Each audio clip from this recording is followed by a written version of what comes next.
Mari kita mulai ibadah kita pada hari ini, yang mempersiapkan hati datang ke hadirat Tuhan, naikkan pujian, Kaulah penghiburan.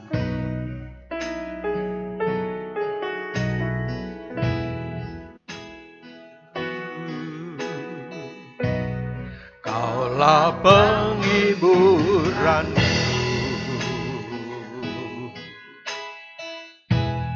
menara kekuatanku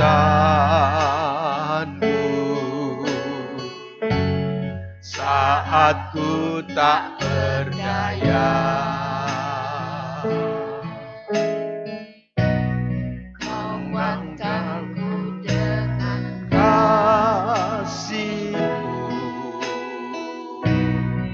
Kau sumber damai sejahtera.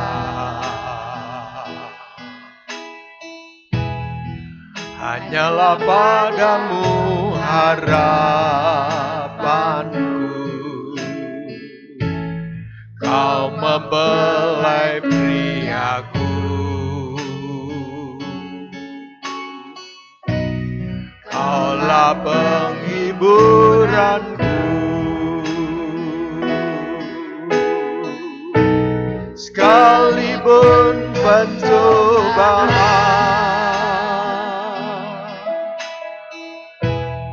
dalam kehidupanku, penghiburan yang Kau beri dalam kehidupanku, hanya pada firman-Mu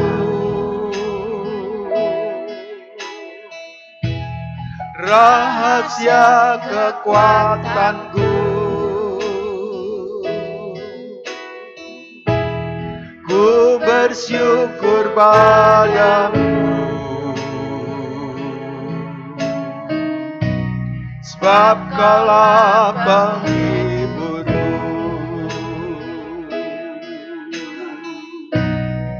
Apa dalam hidupmu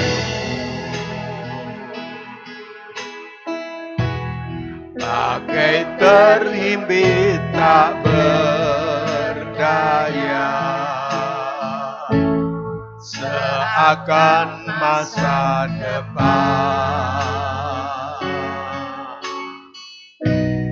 hilang ditelan kegelapan. Janganlah lemah imanmu,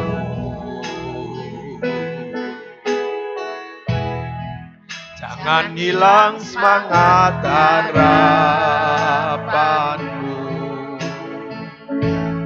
Berserahlah padanya, pada Dia penghiburmu, sekalipun pencobaan dalam kehidupanku, penghiburan yang Kau beri dalam kehidupanku, hanya pada firman-Mu rahasia kekuatanku. Ku bersyukur padamu, sebab Kaulah penghiburku. Sekalipun pencobaan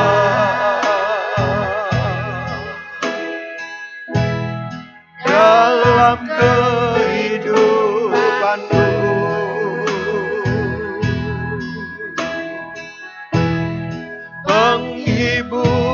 kemuliaan yang kau beri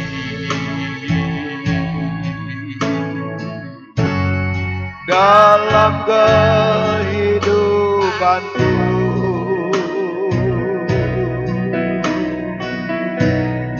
Hanya pada firman-Mu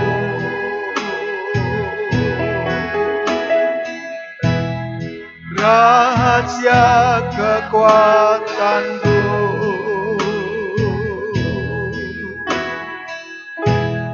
Ku bersyukur padamu,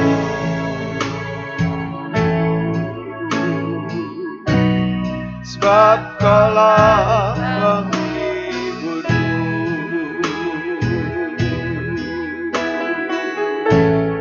Ku bersyukur padamu,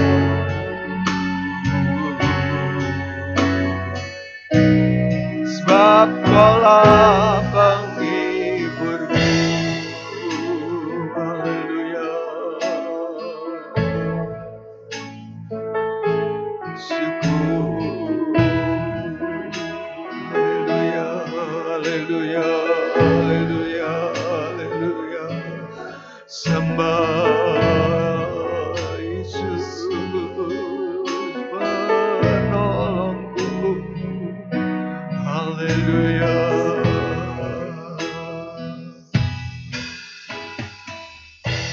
Bapa Surgawi, kami mengucap syukur dan terima kasih.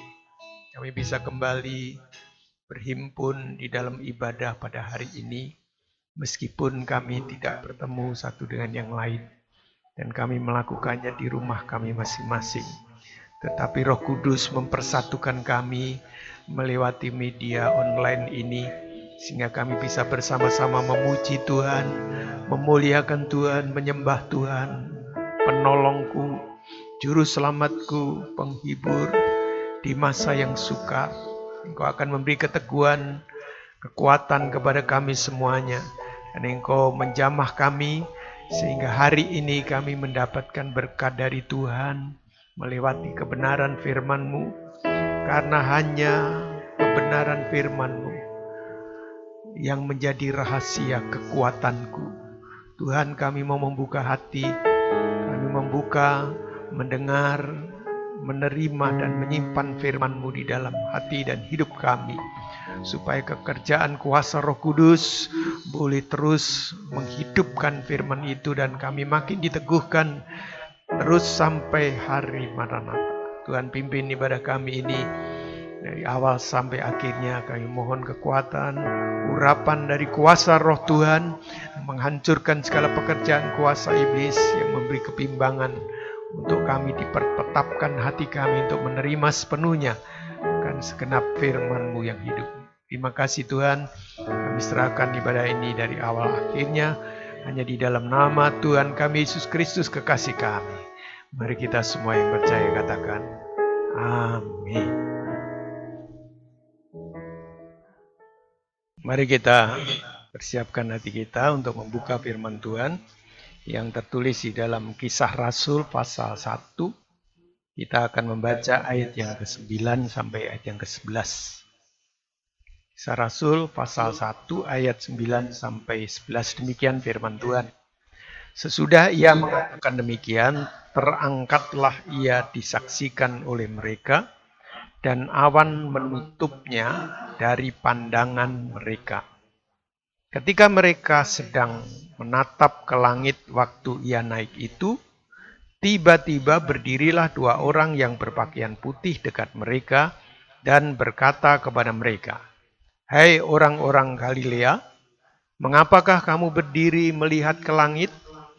Yesus ini yang terangkat ke surga, meninggalkan kamu, akan datang kembali dengan cara yang sama seperti kamu melihat dia naik ke surga."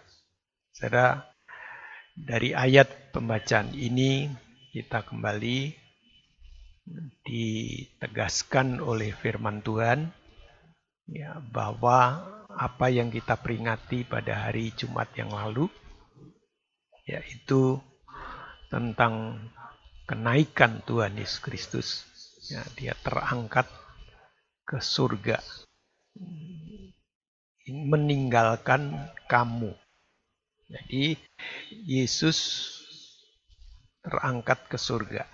Setelah Tuhan Yesus terangkat ke surga, saudara, maka ditulis oleh firman Tuhan bahwa selanjutnya bukan hanya murid-murid saja, tapi selanjutnya setelah Tuhan terangkat ke surga, orang percaya tidak dapat melihat Yesus lagi.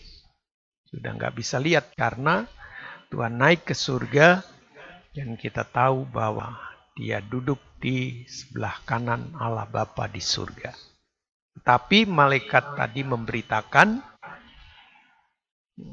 dia yang terangkat ke surga meninggalkan kamu akan datang kembali dengan cara yang sama seperti kamu melihat dia naik ke surga. Jadi ini ada satu jeda waktu yang sangat panjang sejak Tuhan Yesus naik ke surga, dan kita memperingati sampai hari ini Tuhan Yesus belum kembali lagi. Nah, ini jeda waktu yang panjang sampai dia datang kembali nanti kurang lebih itu akan memakan waktu 2000 tahun. Hitungan Alkitab, hitungan harinya Tuhan, 2000 tahun. Ini nubuat menuliskan demikian. Jadi sejak Kristus mati dan naik ke surga sampai nanti datang kembali kurang lebih 2000 tahun. Nah, pada waktu peristiwa ini terjadi, maka Tuhan mengingatkan kepada kita melalui firman-Nya. Kita baca kembali yaitu di ayat 3 dari pasal 1 itu. Kisah Rasul pasal 1 ayat yang ketiga dan keempat berkata, kepada mereka, ya, waktu itu adalah murid-muridnya yang berhimpun, yang menyaksikan bahwa dia naik ke surga. Kepada mereka ia menunjukkan dirinya setelah penderitaannya selesai. Ya. Dan dengan banyak tanda ia membuktikan. Jadi bukan hanya bertemu saja, tapi diberi tanda-tanda atau bukti-bukti apa yang dialami oleh Kristus. Ya. Dan dengan banyak tanda ia membuktikan bahwa ia hidup. Ia hidup. Ya, hidup. Sebab selama 40 hari ia berulang-ulang menampakkan diri dan berbicara kepada mereka tentang kerajaan Allah. Jadi berkali-kali.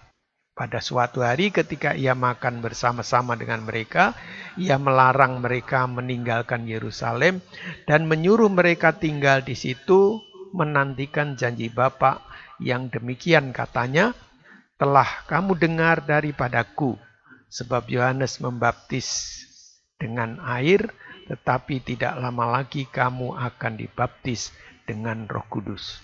Nah, jadi saya tulis kesimpulannya bahwa setelah Tuhan Yesus mati dan bangkit, sejak bangkit itu dia menyatakan dirinya berulang-ulang kepada murid-muridnya, bukan hanya yang 12 saja, tapi juga sampai kepada himpunan yang terbesar ditulis oleh Kisah Rasul, yaitu 500 orang yang berhimpun. Dan Tuhan berkali-kali selama 40 hari itu. Setelah 40 hari, maka ayat yang kita baca dari 9 sampai 11 itu dikenapi Tuhan terangkat ke surga, disaksikan oleh mereka. Tentu banyak orang yang menyaksikan. Sebab suatu mukjizat yang terjadi bahwa Tuhan hidup. Ya, dia menunjukkan tanda bahwa dia telah mati, tetapi bangkit hidup. Jadi 40 hari, sehingga saya yakin 40 hari itu orang berbondong-bondong, murid-muridnya, ratusan orang itu mengikuti dan mengikuti Tuhan.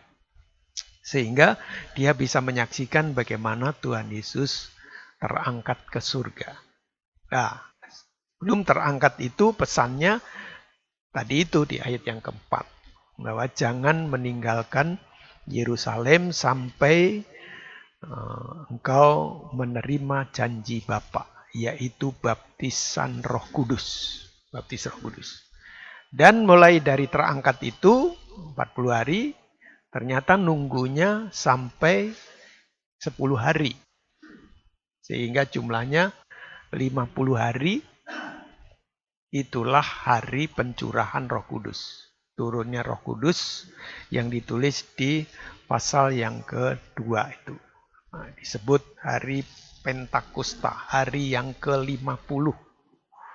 Itu turunnya Roh Kudus, pencurahan Roh Kudus kepada murid-murid Tuhan. Ya. Ini adalah satu kebenaran yang dinyatakan oleh Tuhan kepada kita yang percaya, sekalipun kita tidak dapat melihat. Kalau murid-murid, dia masih bisa lihat, mati, bangkit, naik ke surga. Kita sama sekali dari awal tidak melihat, hanya mendengar dari berita kebenaran firman Tuhan. Itu sebabnya tadi kita menaikkan satu pujian bahwa rahasia dari kekuatan kita hanya pada firman-Nya. Jadi kebenaran firman Tuhan harus bukan hanya dibaca, direnungkan, tapi harus dijabarkan sampai kita paham, mengerti apa maksud dan tujuannya. Sebab kita diarahkan kepada satu fokus, yaitu hari kedatangan Tuhan. Sebab sama seperti dia terangkat, dia akan datang kembali sama seperti itu. Jadi tinggal satu ini yang harus menjadi fokus. Kalau yang lain itu sudah digenapi, sudah selesai. Jadi saya sejak beberapa minggu sudah mengarahkan tentang kebenaran firman Tuhan ini, bahwa hidup kita ini sudah pasti dijamin oleh Tuhan, dilindungi oleh Tuhan, bahkan diberikan suatu pernyataan, pencobaan yang kamu alami adalah pencobaan biasa, tidak melebihi kekuatanmu. Dan diarahkan suruh cari dahulu itu hal-hal yang rohani. Kerajaan Allah dan kebenarannya. Itu ditekankan menjadi satu pedoman, satu kebenaran. Inilah sistem Allah yang ditetapkan, yang tidak boleh dirubah. Kalau kita berubah, kita akan sukar sendiri nanti. Sebab kalau rohani itu lebih dahulu, maka yang lain akan ditambahkan. Sebab kita sudah dipindah dari status orang berdosa menjadi anak-anak Allah. Yang terkutuk menjadi dibebaskan. Dari maut kepada hidup sudah dipindah. Jadi statusnya adalah anak, bukan orang lain. Anak. Nah, anak itu dipelihara oleh Bapa. Itu sebabnya dikatakan Bapakmu tahu apa yang kau perlu. Jadi masalah hidup ini meskipun sukar, ya sukar. Tapi buat orang yang tidak percaya. Orang yang percaya diberi jaminan oleh Tuhan bahwa orang benar akan hidup oleh imannya, oleh percayanya. Kalau percaya terhadap firman Tuhan, karena ini satu-satunya pegangan dan kekuatan kita, maka janji itu jadi. Meskipun di masa sukar, kita akan mendapat pemeliharaan Tuhan. Kalau toh yang wajar tidak bisa, Tuhan bisa mengadakan sesuatu yang ajaib. Itu namanya mujizat. Ya. Tapi selama ini kita masih ditunjukkan oleh firman Tuhan bahwa kita masih bisa menerima sesuatu yang wajar. Jadi tidak perlu seperti zaman Elia dulu. Sebab memang ini adalah kesukaran biasa, pencobaan biasa. Dan masih bisa diatur kalau kita mengikuti tentang kedisiplinan dan aturan yang sudah dipikirkan, dirapatkan, diputuskan, dan kita lihat kesimpulannya bahwa Tuhan pun juga memberi hikmat kepada pemerintah, karena pemerintah adalah hamba Allah, firman Tuhan menulis begitu, maka menelurkan suatu kebijakan di masa sukar. Ya, ini kalau diikuti maka akan mendatangkan kebahagiaan, akan terpenuhi meskipun tidak seperti masa normal yang lalu. Namun tetap kita akan bisa makan dan minum dengan cukup dan wajar. Ya, itu sebabnya kalau tidak disiplin ya repot. Saya sangat prihatin kalau mendengar bagaimana lonjakannya begitu tinggi ini kasus. Karena keramaian 2 hari sebelum Lebaran, maka hari itu terjadi satu lonjakan yang tertinggi. Tidak tahu sekarang sudah berapa. Kan sekarang hari Minggu. Ya. Kemarin tanggal 21, 973 kasus positif satu hari itu. Yang sebelum itu cuma 600-an, 500-an, 400-an. Lonjak. Yang menjelang dekat dengan hari raya, maka makin tinggi, dan kemarin adalah yang mengejutkan. Sangat besar, hampir 1000. Ini adalah kasus yang berat, tetapi tuntutannya adalah kuncinya kedisiplinan kita untuk mengikuti dan mentaati petunjuk dari apa yang sudah diatur. Ya. Jadi di sini adalah sama, kita pun juga dihadapkan kepada hal yang real tapi belum terjadi tentang kedatangan Tuhan. Seperti dia terangkat ke surga, demikian nanti dia akan datang kembali dengan cara yang sama. Dan itu memakai jeda waktu yang panjang. Ini 2000 tahun itu berapa generasi. Jadi iman kita betul-betul diuji itu. Kesungguhan kita, ketertiban, kedisiplinan rohani kita sangat diuji. Jangan nanti ada yang diangkat, ada yang ditinggalkan.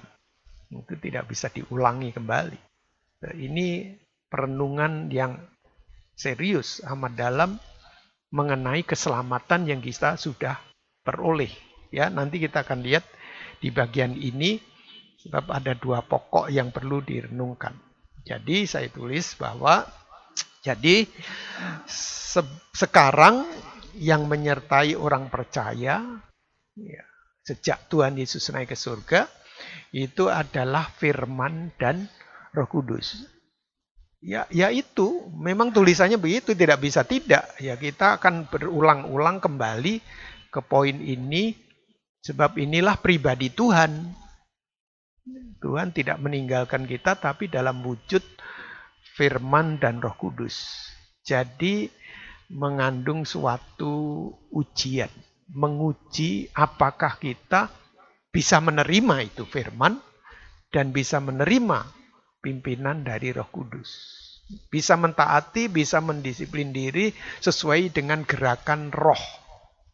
Kan manusia rohani. Saya sudah menyampaikan sejak awal Mei bahwa kesempurnaan yang disempurnakan adalah manusia rohani. Nah ini, tapi manusia rohani inilah yang menjadi kunci keberhasilan, sehingga hal-hal yang tidak mungkin bisa jadi mungkin, pemeliharaan, berkat, perlindungan, meskipun di tengah-tengah kesukaran dan hal-hal yang menakutkan. Tuhan menjamin itu bisa terjadi hanya karena iman, karena percaya terhadap firman dan tuntunan dari Roh Kudus. Ya, ini ujian. Nah, saya beri ayatnya yaitu di 1 Petrus pasal 1 ayat 7. Kembali kepada ya pokok tema besar kita. Sebab di situ memang yang ingin dilihat oleh Tuhan adalah kemurnian iman. Ayat 7 dari 1 Petrus pasal 1. Maksud semuanya itu ialah untuk membuktikan kemurnian imanmu yang jauh lebih tinggi nilainya daripada emas yang fana, yang diuji kemurniannya dengan api, sehingga kamu memperoleh puji-pujian dan kemuliaan dan kehormatan pada hari Yesus Kristus menyatakan dirinya nanti kalau datang kembali. Jadi ujian ini akan berlangsung sampai Tuhan Yesus datang kembali.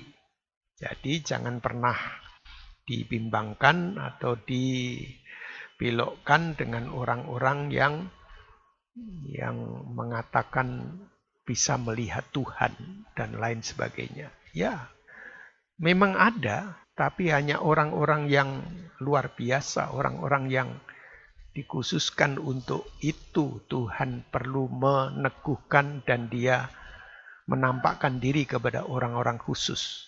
Tapi kalau hanya pencobaan biasa, tidak perlu Tuhan Yesus menampakkan dirinya untuk, ya kita kan semua ya percaya bahwa Tuhan hadir melalui firman dan Roh Kudus. Itu sudah cukup memberi keteguhan, rasa damai, sukacita, ada persekutuan, kita diyakinkan bahwa Tuhan dekat, bahkan tinggal, kita ada dalam pelukan kasih-Nya Tuhan, itu karena hadirnya Roh Kudus. Tidak secara fisik, tetapi secara rohani kita merasakan kehebatan kuasa-Nya yang bekerja di dalam hidup kita, yang memberi kekuatan kepada kita. Kalau tuntutannya fisik, ya akan kecewa, nanti akan menjadi bimbang terus, karena memang tidak mungkin Tuhan membuktikan dirinya terus-menerus hanya karena pencobaan-pencobaan kecil. Tapi kalau memang diizinkan Tuhan untuk mengalami pencobaan berat, Tuhan pasti akan membuktikan dirinya, menyatakan dirinya. Itu ditulis dalam firman Tuhan. Contoh, nanti mungkin ketemu, saya lihat di lembar berikutnya, yaitu seperti Stefanus. Itu pencobaannya berat. Karena imannya, maka dia harus menghadapi dirajam. Maka pada saat itu dia melihat langit terbuka dan Yesus berdiri di sebelah kanan Bapa. Nah, Tuhan membuktikan dirinya, memperlihatkan. Karena berat Stefanus menghadapi syahid mati karena kebenaran, karena nama Tuhan. Ya, itu akan dibuktikan. Nah, kalau kita hanya pencobaan-pencobaan kurang duit, Tuhan nggak akan nunjukkan dirinya lah, saya yakin. Kurang makan gitu. Itu berarti tidak yakin terhadap firman Tuhan yang berkata bahwa engkau anak. Pasti dipelihara sama Bapa lah. Ya, pasti cukup untuk kita bisa menikmati hari ini. Seperti ajaran yang diberikan Tuhan. Kita kan sudah merasakan kelimpahan. Limpah lah pada suatu saat. Kan sekarang aja paling 3 bulanan inilah. Ya, kita menggenapi seperti yang diajarkan Tuhan. Biarlah kalau kamu berdoa, berdoalah Tuhan, Bapa kami yang di surga. Berikanlah makanan kami yang secukupnya. Ya, tapi dikasihlah, cukup. Anggota keluarganya berapa? Nanti dicukupkan segitu, pasti cukup. Ya kita memang dilatih untuk itu, untuk sekaligus melihat bahwa kita bukan manusia jasmani saja, tapi manusia rohani. Nah, ini diuji di sini untuk membuktikan kemurnian iman. Di tengah-tengah kesukaran, imannya hidup tidak? Persekutuannya dengan Tuhan, hari ini kebaktian apa enggak dia? Beribadah apa enggak? Itu Tuhan lihat. Ya, ini perlu ditegaskan, jangan nanti kalau itu saya nanti dituntut sama Tuhan. Sebab darahnya kan dituntut daripadamu, loh, kamu enggak mengingatkan. Saya sudah mengingatkan. Ini adalah ibadah. Harus dibuka pada jam yang telah ditentukan, itu ibadah. Memang ini bisa disetel nanti, jam 8 juga masih jalan. Yang lalu-lalu juga masih jalan, tapi itu bukan ibadah. Ya kayak saudara muter kaset. Gitu. Cuma ini kasetnya, rekamannya adalah rekaman khotbah. Kalau yang lain itu rekaman nyanyian, kan sama saja. Ya, sambil layeh-layeh, apa itu layeh? Sambil tidur-tiduran, ya sambil apa gitu. Sambil nyetir, sambil apa, dengerin. Ya, enggak apa-apa, memang baik. Ya. Baik, tidak apa-apa mengulang karena. Tapi kan bukan ibadah itu. Kalau ibadah kan sekarang kita beribadah di rumah. Nah, namanya ibadah. Kalau tidak melakukan kan berarti nggak beribadah. Kalau dia melakukan kan berarti ibadah. Cuma di rumah. Nah, memang anjurannya begitu. Kita tunjukkan, saksikan bahwa kita orang yang mau taat dan disiplin. Ya, kita jangan berubah. Nanti nambahin naik lagi. Itu sudah 973. Mau naik lagi berapa? Ya, ini kasihan para dokter dan perawat, para medis, relawan. Itu kewalahan sebetulnya. Ya, sebab jumlahnya akan makin tinggi. Tapi kita bersyukur, mari kita doakan supaya Tuhan menolong dan kita memberi bantuan dengan cara mendisiplin diri. Ya, ini nomor 1 ujian. Ya, ujian ini untuk membuktikan kemurnian imanmu. Mu itu kata ganti orang. Orang per orang. Jadi masing-masing. Masing-masing. Makanya nanti kalau Tuhan Yesus datang kembali, diangkatnya juga masing-masing kok. Diujinya oleh Tuhan masing-masing. Jadi jangan mempersalahkan, jangan ngukur orang lain. Kan kita punya tanggung jawab dengan suatu beban, termasuk kita dibebani bukan hanya untuk mengurus hidup saja, tapi juga dikasih karunia sama Tuhan untuk melayani.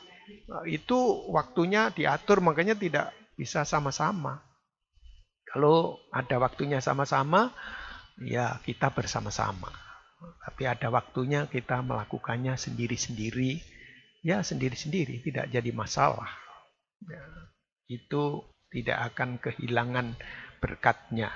Ya, mari kita berterima kasih karena ini kemurahan Tuhan. Dan ini sampai kapan? Ya, sampai batas waktu kedatangan Tuhan. Tidak tahu. Pasti waktunya, tetapi sampai kedatangan Tuhan. Kondisi ini harus tetap teguh seperti kerinduannya Elisa itu. Itu dia mengerti, jadi dia menangkap beda dengan para murid Nabi yang lain. Beda. Dia memperhatikan yang rohani lebih tinggi daripada yang pelajaran teologianya. Itu kan murid-murid Nabi juga tahu. Dan dia berkata sama Elisa, Tuanmu mau diangkat. Apa kamu? Ya, aku tahu. Diam aja. Berarti yang ngomong begitu dia ngerti bahwa Tuannya akan diangkat. Tapi kenapa dia kok, kenapa kok diangkat? Ya? Nah, ini Elisa mempunyai kerinduan, dia diangkat. Kalau diangkat kan terus naik ke surga kan nggak ada di bumi. Lah terus yang meneruskan ini apa? Saya mau minta itu warisannya. Kalau diangkat kan ada warisannya. Nggak ada lagi terus ditinggal. Tapi warisan yang dipandang Elisa bukan warisan jasmani. Kalau warisan jasmani ya saya kan pernah ngomong. Nah, Elisa tidak memandang ingin dapat warisan jasmani itu.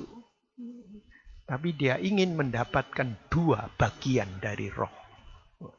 Itu sebabnya dia ikutin terus sampai akhir. Sampai diangkat.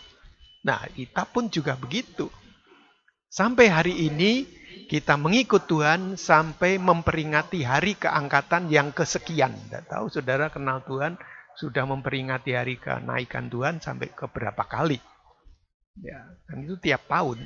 Ya, itu menunjukkan satu waktu pengikutan kita kepada Tuhan. Ya, ini kisahnya ditulis di 2 Raja-Raja pasal 2 ayat 9 sampai 10. Kemarin saya sudah sampaikan bahwa aku ingin mendapat 2 bagian dari roh Tuhan. Lantas Elia menjawab, itu sukar. Tapi nanti kalau kamu bisa melihat aku diangkat, nah itu akan terjadi. Ujiannya di situ. Nah, dia bisa ngelihat nggak pada waktu Tuhan Yesus? Nah, pada waktu Elia diangkat. Ternyata Elisa bisa melihat tuh waktu Tuhan Yesus diangkat naik ke surga. Ya, saya yakin kalau murid-murid yang menyaksikan pada waktu Tuhan Yesus naik ke surga itu, dia lihat itu. Kalau misalnya dia hidup sampai nanti kedatangan Tuhan, dia akan diangkat juga sama dengan itu. Tapi karena usianya, yang mana ada orang yang usianya 2000 tahun kan enggak ada. Jadi karena dia mati, ya semuanya murid-murid sudah mati, tetapi mempunyai tempat dan anugerah Tuhan yang besar. Ya, itu ada catatannya di sana. Tapi bagi kita ini sekarang, nah sekarang dimungkinkan kita ini yang harus dengar sama, apakah kerinduan kita sama seperti kerinduannya Elisa. Sampai melihat Tuhan Yesus naik ke surga dengan iman, kita nggak ngelihat dengan mata, tapi kita akan melihat nanti kedatangannya. Tuhan, saya ingin melihat kedatangannya. Tapi tidak dengan mata ini, tapi dengan iman juga. Sebab itu tidak bisa umum. Kalau kedatangan Tuhan Yesus menginjak Bukit Zaitun, itu umum, semua orang bisa lihat. Di seluruh dunia. Ya caranya dengan teknologi lah. Sekarang mah gampang. Semua juga punya HP, bisa lihat. Hari yang sama, Tuhan Yesus. Oh, Tuhan Yesus datang menginjak Bukit Zaitun. Tinggal setel HP-nya, ketahuan. Lihat. Jadi semua bisa lihat. Maksudnya begitu. Ya. Tetapi untuk hari kedatangan Tuhan menjemput kamu di angkasa, itu nggak ada yang bisa lihat kecuali yang sudah siap sedia itu. Yang hidup pada waktu itu dan dia siap sedia diubahkan oleh Tuhan, diberikan ya yang tidak dapat binasa, yang tidak dapat cemar, yang tidak dapat layu di ayat ini 1 Petrus pasal 1 ayat 3 dan 4. Itu yang hidup diberi tubuh kemuliaan terus terangkat bertemu Tuhan di angkasa. Nah, yang mati dalam Tuhan bangkit bertemu Tuhan juga di angkasa. Nah, itu tulisannya janji Tuhan seperti itu. Makanya kerinduan ini sampai kapan? Ya sampai kerinduan kita sama seperti kerinduannya Elisa. Semangat itu sampai hari Maranatha. Nah, ini akan memberi bukti kepada kita. Mari kita baca. Ya, ini coba balik sedikit di 2 Raja-Raja itu pasal 2, tapi kita baca ayat 15-nya. Ya, 2 Raja-Raja pasal yang kedua, ya. 2 Raja-Raja pasal yang kedua, ayat yang ke-15. Nah, 15. Ketika rombongan nabi yang dari Yeriko itu melihat dia dari jauh, mereka berkata, "Roh Elia telah hinggap pada Elisa." Mereka datang menemui dia, lalu sujudlah mereka kepadanya sampai ke tanah. Dia tahu bahwa, wow, Elisa mendapatkan bagian itu 2 roh Elia. Ya, mereka berkata, ayat 15 ya, dan mereka berkata ayat 16, "Coba lihat di antara hamba-hambamu ini ada 50 orang laki-laki, orang-orang tangkas. Biarlah mereka itu pergi mencari tuanmu. Jangan-jangan dia diangkat, lalu roh Tuhan dan dilemparkannya ke atas salah satu gunung atau ke dalam salah satu lembah." Elisa menjawab, "Jangan suruh pergi." Buat apa? Enggak. Tapi maksa-maksa itu. Terus kalau saudara baca terus, tetapi ketika mereka mendesak-desak dia sampai memalukan, juga didesak-desak sampai memalukan ya karena maka berkatalah ia, suruhlah pergilah. Mereka menyuruh 50 orang, orang-orang ini mencari 3 hari lamanya tetapi tidak bertemu dengan Elia. Ketika mereka kembali kepada Elisa yang masih tinggal di kota Yeriko, berkatalah ia kepada mereka, "Bukankah telah kukatakan kepadamu, jangan pergi?" Ini cara pandangnya saja yang berbeda. Keyakinan imannya. Jadi manusia rohaninya yang berbeda. Kristennya mah sama. Tapi bobot dalamnya, isi dalamnya berbeda. Ya, saudara bisa melihat ini. Nah, kita dalam menanti kedatangan Tuhan supaya kondisinya itu tetap teguh, sehat sampai kedatangan Tuhan. Tetap yakin bahwa ya diangkat. Ada keangkat. Tuhan Yesus naik ke surga diangkat. Ini kan pikirannya pemikiran Ya kalau bilang nih lebih dari kurang ajar tuh apa? Ya, nggak tahu lah, nggak ada bahasanya itu, nggak ada. Lebih dari kurang ajar, masa ini Tuhan mengangkat, terus nanti dilemparkan di salah satu gunung. Mikir apa-apaan ini? Tuhan ngangkat terus dilemparkan gitu ke salah satu gunung atau lembah. Makanya ayo kita cari, ini ada orang 50 orang tangkas suruh nyari. Ini cara berpikir manusiawi. Ya, manusiawi. Nah, kita jangan masuk dalam pendidikan rohani, tapi pikirannya tetap manusiawi. Ini namanya aja nabi, muridnya nabi. Pelajaran ya kalau sekarang teologi ya, tapi pikirannya bukan rohani, tapi jasmani. Ya, kalau dibahasakan sekarang begitu ini. Nah, ini jangan sampai ada. Saya simpulkan dengan tulisan bahwa hidupnya lebih condong kemana ini orang. Meskipun mendengar tentang Tuhan, mengenal Yesus, Tuhan Yesus Juru Selamat, dia akan datang kembali, ngerti itu tulisannya begitu, tapi hidupnya condong kemana? Condong manusia jasmani atau condong ke manusia rohani. Nah, ini nggak bisa dinilai oleh orang. Nah, ini yang pertama, ujian. Jadi masing-masing adalah diperhatikan oleh Tuhan supaya kehidupan kita mengalami satu perubahan sesuai dengan apa yang ditulis oleh firman Tuhan. Ya, saya tutup ini bagian akhir yang kedua. Tadi pertama adalah ujian itu, yang kedua adalah dianggap ketinggalan. Ya, sama-sama beratnya. Ujian juga berat, tapi dianggap ketinggalan itu selama di dalam ujian, padahal hari kedatangannya Tuhan belum nyampe. Jadi sekarang nih, misalnya di masa ujian, belum nyampe itu hari kedatangan Tuhan, tapi sudah ada kesimpulan bahwa orang macam begitu dianggap, udahlah yang begitu mah akan ketinggalan nanti pasti. Itu Tuhan yang menuliskannya supaya kehidupan kita tidak menggenapi ini. Jadi betul-betul perhatikan bahwa yang menyertai kita setelah Tuhan Yesus naik ke surga adalah firman dan Roh Kudus. Ya, fokusnya itu. Harus tunduk kepada pimpinan Roh Kudus yang membawa kita kepada seluruh kebenaran. Baru nanti perangi hati kita, kemudian timbullah satu pengertian. Karena Tuhan akan menurunkan hikmat. Sehingga apa yang rahasia dalam firman-Nya dibuka. Dan kita tahu pasti dan kita pegang.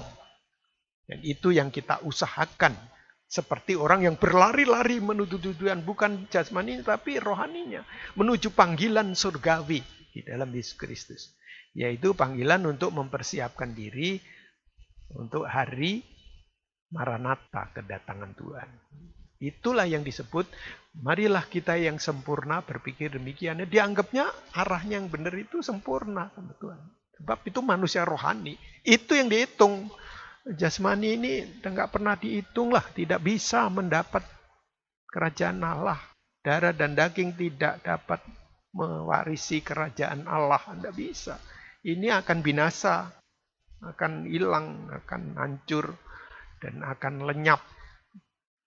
Ya, tetapi manusia rohani. Ya, Ibrani 4 ayat 1. Sebab itu baiklah kita waspada. Supaya jangan ada seorang di antara kamu yang dianggap ketinggalan. Dianggap itu belum. Cuma sudah dianggap lah. Sudahlah, itu mah ketinggalan pasti. Sekalipun janji akan masuk ke dalam perhentiannya masih berlaku. Dianggap ketinggalan tuh misalnya kalau contohnya gini. Nanti saya jemput ya. Jam 4. Terus yang jemput misalnya dari Parigi sana. Jam 4 ya. Jemputnya. Kamu siap loh ya, jam 4 sudah siap. Terus sana ngomong sana. Kira-kira kurang 1/4 jam gitu. Saya sudah OTW nih. Sudah berangkat. Sebab kurang lebih dihitung dari sana kurang lebih 1/4 jam. Jadi jam 4 kurang 1/4 dia sudah ngomong. Nah, kalau kita yang dengar gini, yang nunggu, masih belum jam 4. Wah, kalau prinsipnya masih belum jam, ya memang masih belum jam 4, tapi kan dia jalan. Jalan menggunakan waktu 15 menit kurang lebih dari sana sampai ke Pangandaran. Akan jemput langsung 14 ke Tasik misalnya begitu. Nah, kalau prinsipnya dia masih kurang seperempat ini. Nanti aja lah, bentar lagi mandinya. Wah, ini sudah bakalan ketinggalan itu. Itu bakalan ketinggalan sebab nggak mungkin terus nanti kurang seperempat itu aja mandi gitu udah nyampe. Kalau mandi kan mesti makan waktu, terus ganti baju, gini, nyiapkan ini, itu nggak nyampe itu. Di sana datang sirinya belum siap. Nah, kira-kira begitu. Jadi kalau prinsipnya seenaknya menganggap enteng gitu, ya nanti tulisannya begitu ya. Kita lihat sini. Ini ada 2 poin yang menerangkan dianggap ketinggalan itu kenapa? Karena diperingatkan tetapi tidak mau berubah gitu. Diperingatkan tapi tidak mau berubah. Kan di ayat 1 pasal 4 tadi ya. Di Ibrani pasal 4 ayat 1 disebutnya sebab itu, sebab itu sebab apa? Sebabnya apa? Kok dianggap ketinggalan? Baiklah kita waspada supaya jangan ada seorang di antara kamu dianggap ketinggalan. Sebab itu sebab apa? Ya sebab yang sebelum ditulis yaitu perikop di atasnya. Maksudnya pasal 3 itu. Pasal 3. Karena pasal 3 itu menyebut, mari kita baca. Nanti bacalah satu perikop sebelum pasal 4 ini. Perikop sebelum pasal 4 adalah binasa karena murtad. Murtad ini bukan meninggalkan Tuhan ya, saya sudah menjelaskan. Murtad ini adalah meninggalkan kebenaran. Tidak mempercayai perkataan, pesan. Tidak memperhitungkan itu. Ya memang waktunya belum mau. Kurang 15 menit saya dari sana. Tapi kalau dia, ya saya sudah siap, tinggal nunggu. Ya berarti dia nggak ketinggalan. Tapi sikap, nanti aja lah. Ayo kamu belum mandi. Ya sebentar lagi lah. Bakalan tinggalan nih orang. Nah jadi sikap itu. Ya bisa mangkep ya. Nah makanya ditulis di ayat 7. Sebab itu seperti yang dikatakan Roh Kudus. Pada hari ini jika kamu mendengar suaranya, janganlah keraskan hatimu. Ya, jangan mengeraskan hati. Sebab hanya perkataan firman Tuhan yang bisa menuntun, memberi kepastian. Karena tidak ada perkataan yang benar seperti perkataan firman Tuhan. Ya hanya Tuhan sendiri kalau ngomong benar. Ya itu yang harus dipegang. Ya loncat ayat yang ke-15. Tetapi apabila pernah dikatakan pada hari ini jika kamu mendengar suaranya, janganlah keraskan hatimu seperti dalam kegeraman. Sama diulangkan lagi di dalam satu perikop itu 2 kali. Berarti kalau sudah 2 kali, dia tidak memperhatikan dan tidak segera merubah, ya udah itu 2 kali itu sudah lampunya warnanya apa? Kuning gitu. Kuning. Setelah kuning nanti apa? Merah. Udah kalau merah mah stop. Nah, gitu. 16. Coba lihat ayat 18 loncat. 18. Dan siapakah yang telah ia sumpahi bahwa mereka takkan masuk ke tempat perhentiannya? Ianya huruf besar tuh, ya. Dan siapakah yang telah ia sumpahi bahwa mereka tak akan masuk ke tempat perhentiannya? Bukankah mereka yang tidak taat? Demikianlah kita lihat bahwa mereka tidak dapat masuk oleh karena ketidakpercayaan mereka. Sebab itu, hendaklah kamu waspada. Gitu. Baru kita dinasihatkan dengan cara contoh ini. Makanya sebab itu contohnya orang Israel yang tidak taat itu mengalami suatu masalah di dalam hidupnya. Nah kita ini yang karena anugerah, Israel saja bisa dipotong, apalagi kita yang adalah tunas liar yang hanya dicangkokkan. Wah, yang asli saja Tuhan juga potong. Ya, jadi di sini kita lihat tentang peringatan itu di perikop sebelum pasal 4 adalah binasa karena tidak percaya kepada firman. Ya, murtad terhadap kebenaran. Ya. Poin yang kedua, yang terakhir adalah jangan anggap enteng didikan Tuhan. Karena mengikut Tuhan ini kita mendengar firman Tuhan itu bukan sekedar beribadah. Ya memang itu beribadah. Tapi itu adalah pernyataan didikan Tuhan. Pengembalaan dari Tuhan. Tuntunan Tuhan. Karena Tuhan yang menuntun sebagai gembala yang baik, menuntun domba-dombanya. Menuntun. Ya, saya sudah sampaikan di bagian minggu-minggu yang lalu. Ya. Jadi jangan anggap enteng didikan Tuhan. Itu di Ibrani pasal yang ke-12. Mari kita lihat beberapa lembar. Di situ ada pasal 12. Kita baca ayat yang ke-5 dan ayat yang ke-6. Sebab kalau dipimpin Tuhan, ya jangan dianggap enteng. Kan kemarin saya sudah uraikan ini dari ayat 1 dan 2, dialah Yesus Kristus yang memimpin kita dalam iman dan membawa iman kita kepada kesempurnaan. Itu di ayat di atasnya. Yang kita baca ayat 5. Dan sudah lupakah kamu akan nasihat yang berbicara kepada kamu seperti kepada anak-anak? Hai anakku, janganlah anggap enteng didikan Tuhan. Dan janganlah putus asa apabila engkau diperingatkannya. Karena Tuhan menghajar orang yang dikasihinya dan ia menyesah orang yang diakuinya sebagai anak. Jadi adalah satu kemurahan Tuhan. Sebetulnya Tuhan bukan kejam, menginginkan kebinasaan kita, tetapi Tuhan itu mengasihi. Jadi kalau keras hati dipukul, dihajar, tulisannya dihajar. Dihajar itu bahasa wetannya dikepuin, disiksa, dipukulin. Udah pernah dikepui sama orang tua, dipukul, dicubitin, dipukul, ditabuk. Saya pernah, bukan pernah, sering dulu masih anak-anak, nakal. Jadi mendapat hukuman. Tapi dikasihi, karena diarahkan supaya menjadi baik. Gitu. Ini adalah didikan Tuhan di dalam hidup kita. Jadi mari kita lihat di pasal 5 ayat yang ke-12 lagi. Itu balik mundur tadi. Di pasal 5 di ayat yang ke-12 itu disebutkan begini ayat 12. Ibrani ya pasal 5 ayat 12.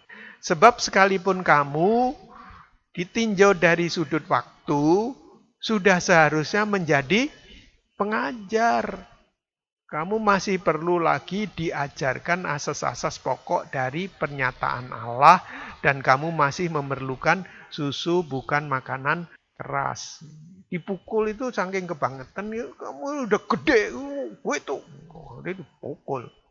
Padahal mestinya tidak usah dipukul. Jadi menurut waktu itu mestinya sudah bisa ngajarin adiknya. Jadi contoh ngajarin adiknya gitu. Menjadi pengajar, menuntun, menjadi contoh. Kan gede. Zaman dulu orang kan anaknya banyak tuh. Sekarang aja cuma sedikit. Jadi kalau dulu yang paling gede itu ngasuh anak-anak adik-adiknya yang kecil-kecil gitu. Malah yang paling gede bisa ngasuh dan membantu mamahnya waktu ngelahirin anak yang ke-9 gitu kan. Jadi anak pertama bisa membantu mamahnya melahirkan anak yang ke-9 dan begitu dulu begitu. Ya, kita nggak usah dicontoh ya, itu repot di 9 itu. Ya 2 aja susah. Ya. Jadi maksudnya firman Tuhan secara rohani bahwa kita ini ditinjau dari waktu. Kita ini sudah harus membimbing, melayani, ikut membangun tubuh Kristus. Itu kan dilayani oleh semua bagiannya. Ya, demikian seterusnya. Jadi ini kesimpulannya bahwa makin lama di hadapan Tuhan, jangan terus minumnya mimik cucu. Ya, makanan keras itu, makanan keras itu maksudnya begitu. Bukan jasmani tapi rohani. Kalau jasmani ya nggak apa-apa, memang 4 sehat, 5 sempurna lah. Syukurlah kalau masih bisa minum susu, ditambah susu itu lebih baik supaya imunnya naik. Apalagi sekarang kan anjurannya harus makanan yang bergizi gitu ya. Kalau ada, kalau nggak ada ya tinggal berdoa kepada Tuhan. Sebab kalau toh tidak harus memenuhi itu, tidak perlu khawatir. Kalau kita sungguh-sungguh, Tuhan bisa melindungi dari semua bencana yang datang hari-hari ini. Ya, jadi jangan anggap enteng didikan Tuhan. Mendewasakan kita sampai kita bisa menjadi penuntun dan jadi berkat bagi orang lain, membawa mereka kepada kebenaran. Nah, itu. Nah, ini bagian akhir. Jadi, kamu kalau ditinjau dari sudut waktu, seharusnya sudah menjadi pengajar, penuntun, pembimbing. Ya, kalau enggak begitu, itu namanya tidak normal. Kan ada orang yang tumbuhnya enggak normal, kan? Jasmani enggak normal. Pasti ada penyakitnya itu. Enggak tahu penyakit apa. Mungkin penyakit ini dan itu yang membuat pertumbuhan jasmaninya tidak normal. Ya, rohani juga demikian. Tuhan adalah ajaib dan dia akan menolong kita. Nah, bagian akhir saya ingin menunjukkan 2 ayat ini. Mari kita baca. Yaitu di 2 Timotius pasal 2. Di 2 Timotius pasal yang kedua, kita akan baca ayat yang kedua. Dan 1 Timotius pasal 3. 2 Timotius pasal 2 ayat 2.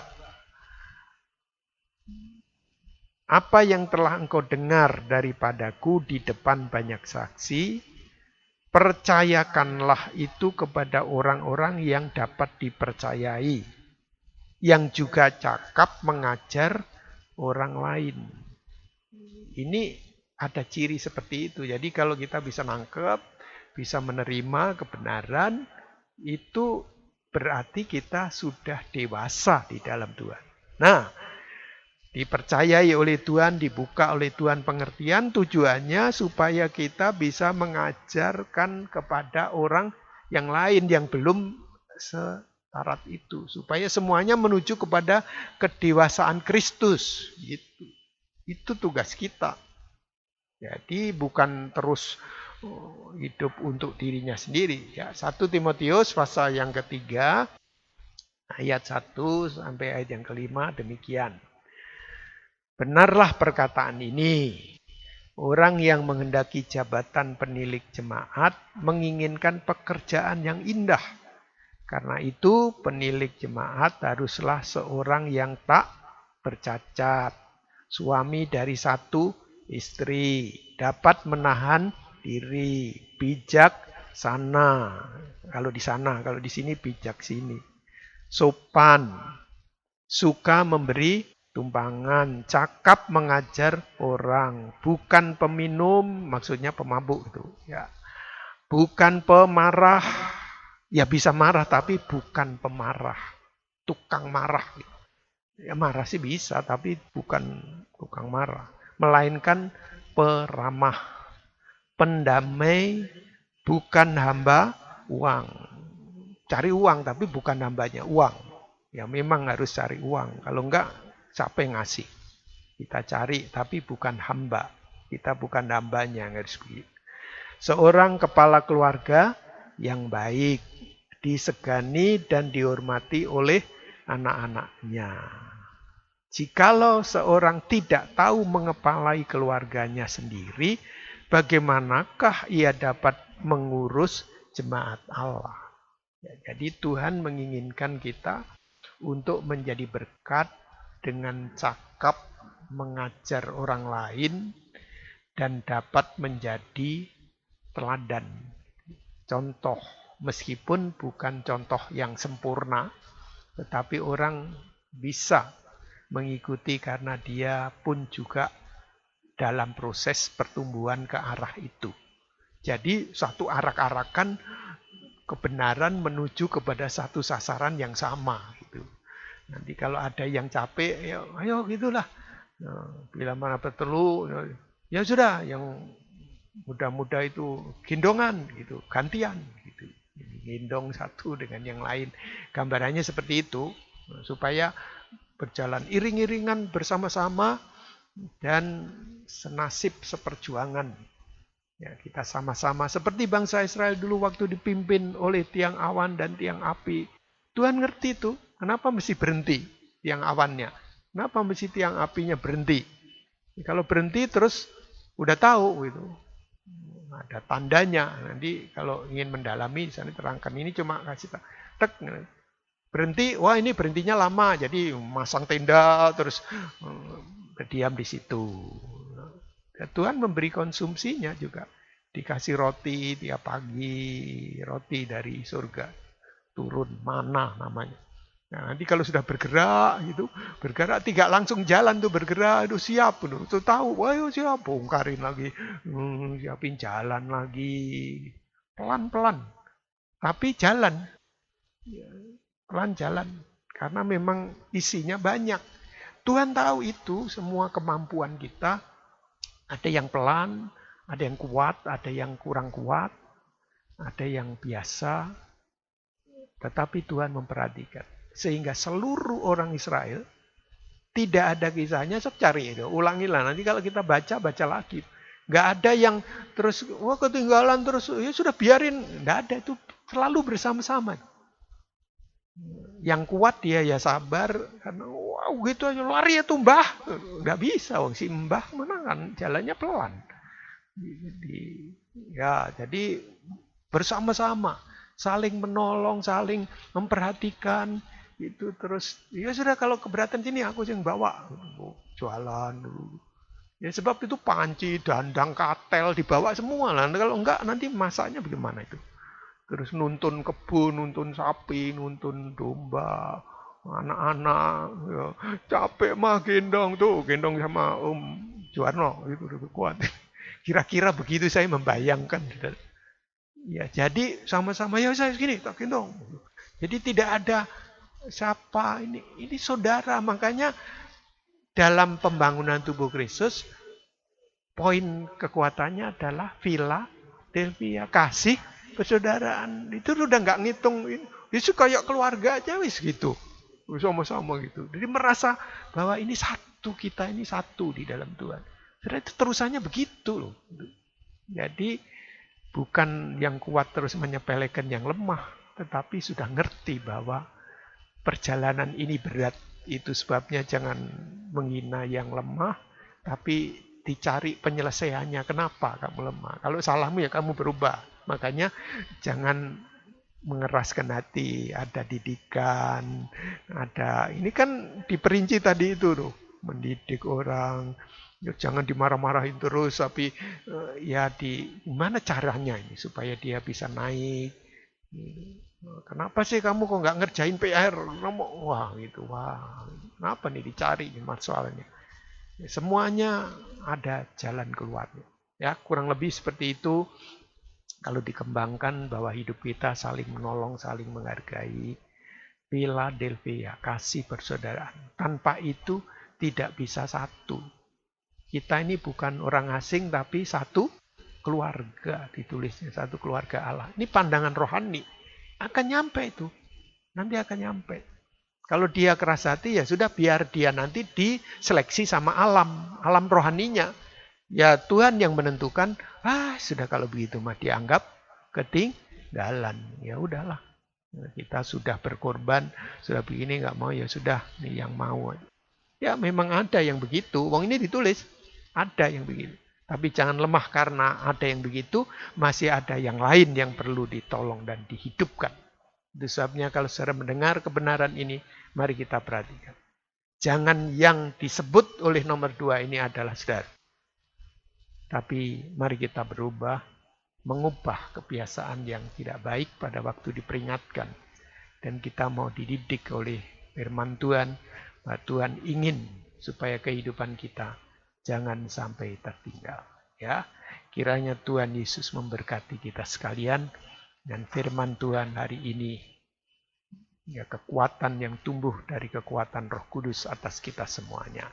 Ya, kita akan akhiri dengan menaikkan satu pujian pada Tuhan, yaitu penuhi sekarang Tuhan, penuhilah hidupku. Ya, mari kita naikkan pujian penuhi sekarang Tuhan. Penuhilah hidup, biar Roh Kudus memberi kekuatan dan kemampuan untuk kita berjalan bersama dengan Tuhan dalam kebenarannya.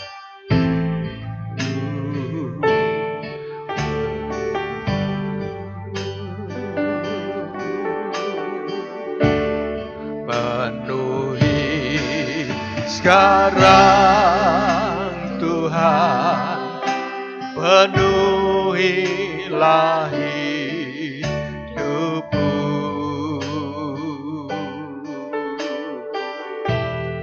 Hatiku bagai tanah gersang, merindukan jamahan Roh Suci.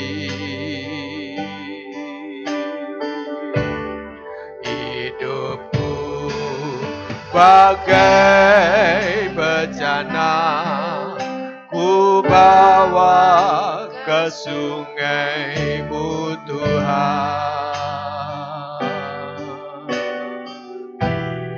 Ingin ku regu kesejukan air hidup-Mu Tuhan.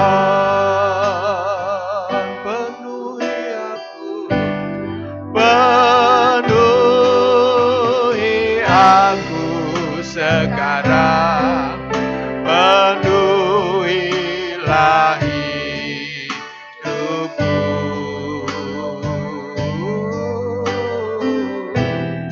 Hanya Engkau yang ku rindu, jamahlah hidupku sekarang.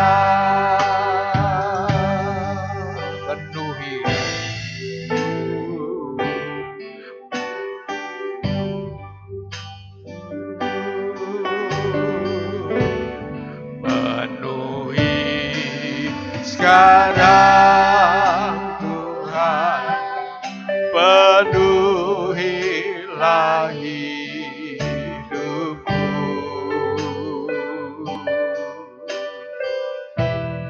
Hatiku bagai tanah gersang, merindukan jamahan Roh Suci.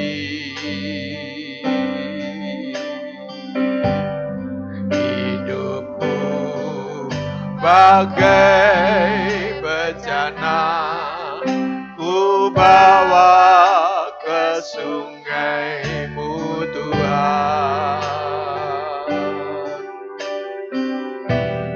Ingin ku regu kesejukan air hidup-Mu Tuhan. Penuhi aku sekarang, penuhilah hidupku.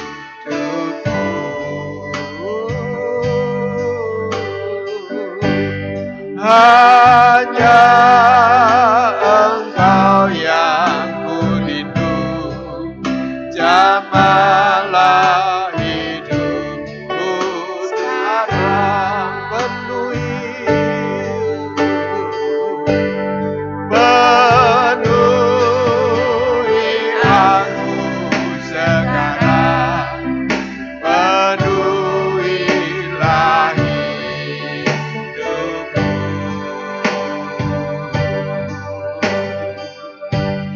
Hanya Engkau yang ku rindu, jamahlah hidupku sekarang. Hanya Engkau yang ku rindu, hanya Engkau yang ku rindu, jamahlah hidupku sekarang.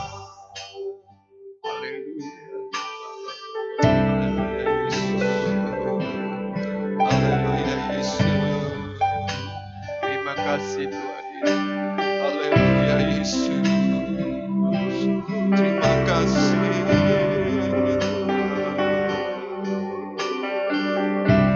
untuk kerinduan kami Tuhan. Bapak, pada kesempatan ini kami boleh ada, boleh menikmati berkat Allah lewat kebenaran firman-Mu. Engkau selalu mengingatkan kami agar setiap kami memiliki kerinduan, agar setiap kami memiliki perjuangan di tengah-tengah himpitan, di tengah-tengah sesuatu yang berat dalam hidup kami. Kami bersyukur kami memiliki-Mu Tuhan, Allah yang besar, Allah yang kuasa, Allah yang mempunyai rencana yang lebih dari apa yang kami pikirkan, dan semua untuk kebaikan kami. Terima kasih Tuhan untuk pimpinan-Mu, penyertaan-Mu, Roh Kudus yang sudah dicurahkan 2000 tahun yang lalu. Tuhan sudah menggenapkan kebenaran-Mu sehingga kami boleh merasakan kehadiran-Mu pagi hari ini. Suatu berkat yang istimewa lewat kebenaran firman-Mu, agar setiap kami dipersiapkan Tuhan, untuk kami boleh masuk dalam rencana Tuhan, agar kami boleh bersama-sama diangkat Tuhan, masuk dalam perjamuan kawin anak domba Allah, sehingga kami boleh dipersatukan Tuhan. Dan apa yang menjadi rencana-Mu dalam hidup kami boleh jadi, dan itulah yang menjadi kerinduan kami. Terima kasih Tuhan, segala tantangan yang berat, rintangan dan cobaan, biarlah kami mau tetap berserah dan berseru, hanya karena Tuhan sajalah yang sanggup menolong dan melindungi kami sekalian, sehingga setiap kami akan diluputkan dari semuanya, dan kami memperoleh kemenangan, bahkan lebih daripada orang-orang yang menang. Terpujilah Engkau Bapa, kami mengucap syukur di dalam nama Yesus. Kami bersyukur Tuhan Yesus, terima kasih untuk akhir ibadah ini.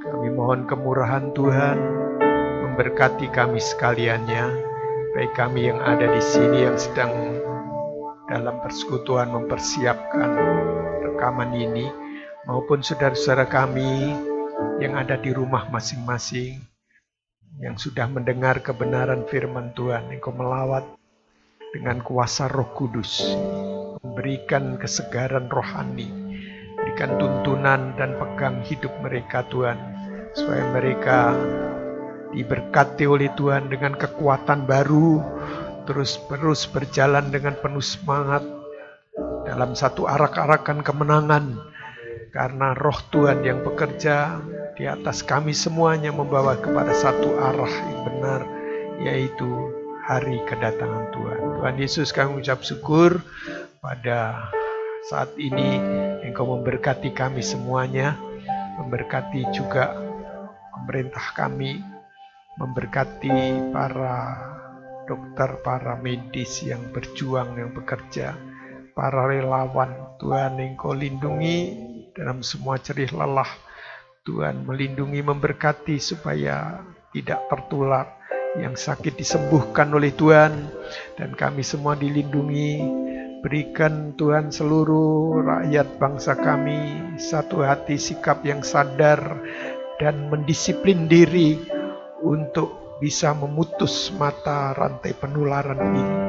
Terima kasih Tuhan, berkati sehingga kami akan bisa dipersiapkan untuk masuk di dalam cara normal yang baru. Tuhan, biarlah kemurahan Tuhan boleh menolong kami semuanya. Terima kasih Tuhan. Sebelum kami mengakhiri, kami mohon berkat Tuhan turun atas kami sekaliannya, baik kami yang di sini maupun yang di rumah masing-masing.